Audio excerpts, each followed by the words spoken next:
A realidade é assim, Camila, eu acredito que isso, voltando aqui um pouco que a gente estava conversando, tem que ser passado de uma forma muito clara para os filhos, ser pontual mesmo, né? De repente falando que, olha, no nosso relacionamento isso não foi possível, mas que realmente isso não é generalizado a todos os relacionamentos, a gente teve uma incompatibilidade de repente, interesses mesmo, ou de objetivos na vida, claro que isso, voltando de novo, né? Adequando a linguagem da criança. Mas que é muito importante você mostrar isso realmente para a criança, que existem outras possibilidades, de repente dar outros exemplos de outras situações. Olha, mas de repente tem o vovô e a vovó, que eles continuaram vivendo juntos, mas tem outras pessoas que não continuaram. Então, possibilitando a criança fazer essa comparação, de repente, entre diversos núcleos familiares, tanto os que deram certo como os outros que estão tendo que terminar. E sempre pontuar de uma forma muito clara, assim, que o amor em relação à criança não termina, não é aí o fim, né? Então, que o divórcio existe entre o marido e a mulher, não entre o marido, não entre os pais e os filhos, muito menos entre o pai e a mãe. Acho que uma coisa importante, né, numa separação, é esse ponto que você tocou, deixar bastante claro que a criança, ela continua sendo amada, tanto pelo pai quanto pela mãe, né? E só que ela só vai entender isso, lógico, se não houver essa disputa, essa tentativa de denegrir a imagem do outro, né, de acabar com o outro, essa chantagem. Mas eu acho que isso é muito importante, trazer essa segurança, de repente, tanto não sei com quem o filho vai ficar, com quem a criança fica, mas que na casa do pai ou da mãe, né, quando for passar o final de semana, que seja, ter um espaço da criança ali também, né? Mas mesmo assim as crianças, elas idealizam, né? Elas querem que o pai e a mãe deem certo, né? O sofrimento da criança é inevitável, né, Carolina? Não dá para evitar o sofrimento 100%. Eu acho que, na realidade, o sofrimento faz parte do próprio processo de amadurecimento da vida, né? Eu acho que, para os adultos, isso é ótimo, você passar por um período difícil de sofrimento que você vai ter que se reestruturar, reelaborar N coisas, né? Reelaborar N sonhos, N objetivos que você tem na sua vida, mas a criança também. Então, na realidade, às vezes a gente, né, enquanto pai, enquanto mãe, tenta colocar a criança ainda um pouco nessa bolinha, né, que protege contra tudo e contra todos, mas que, na realidade, esse sofrimento bem trabalhado, acho que assim, um acompanhamento em alguns casos de algum outro profissional, conversando com a escola também, para que os professores, a coordenação pedagógica esteja ciente. A escola pode ser uma boa parceira nesse Exatamente. caso. Eu acho que tanto os profissionais, quanto os pais, quanto a escola tem que estar bem engajado, né, bem em conjunto, de repente para dar uma atenção a mais, ser um pouco mais maleável, um pouco mais flexível numa situação ou outra.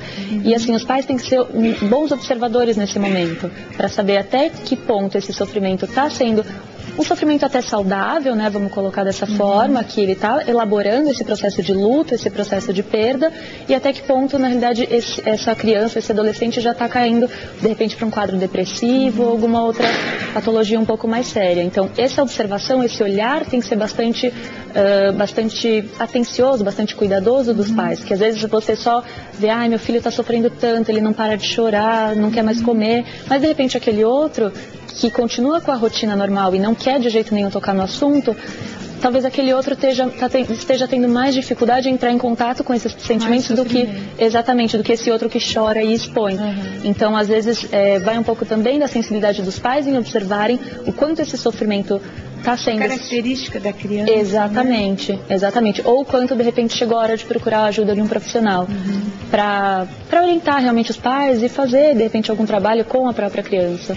A gente, assim, nos últimos 10 anos, os divórcios no Brasil aumentaram muito, na casa dos 50%, né? E, assim, é um número realmente espantoso, né? Espantoso mesmo.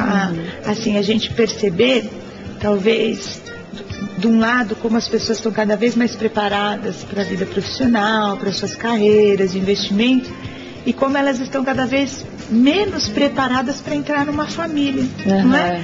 E outro dia eu estava conversando sobre isso com uma pessoa e dizendo, As pessoas estão se preparando muito, né? As exigências do mundo globalizado, mercado, estão cada vez investindo mais. E as pessoas estão casando mais tarde e tudo. Mas mesmo casando mais tarde, elas não estão se preparando para casar. Você não percebe isso nas suas consultas? Que de repente você está ali conversando com uma família e você pensa assim, puxa vida, se eles tivessem sentado antes, estruturado, como que nós vamos fazer, quantos filhos nós queremos ter, como vai ser a dinâmica da nossa casa, teremos um espelho, quem vai ser o nosso espelho? Eu acho que isso funciona, né? Você olhar um caso, existe tanto no mundo corporativo os cases, né, de sucesso, e as pessoas não adotam cases de sucesso para os seus casamentos.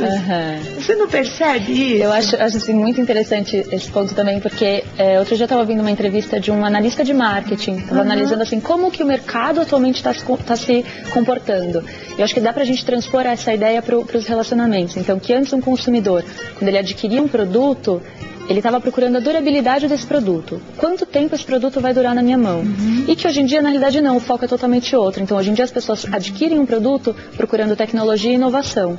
Transpondo isso para as relações, então imagina que as pessoas encaram as relações, de repente, não mais buscando essa durabilidade, mas buscando exatamente essa satisfação imediata. Qual novidade que vai entrar agora, o que eu vou ter de novo, o que vai, né, me estimular de alguma outra forma. E que às vezes, assim, num casamento de 20 anos, 20 e poucos anos, fica um pouco mais complicado, assim, talvez o próprio dia a dia vai desgastando esse tempero de novidade. Então as pessoas, elas estão buscando isso, essa questão de novidade, o que vai entrar de novo. Então, manter sempre lá em cima, mas às vezes não sabem como fazer para isso também, né? Para manter a qualidade do casamento.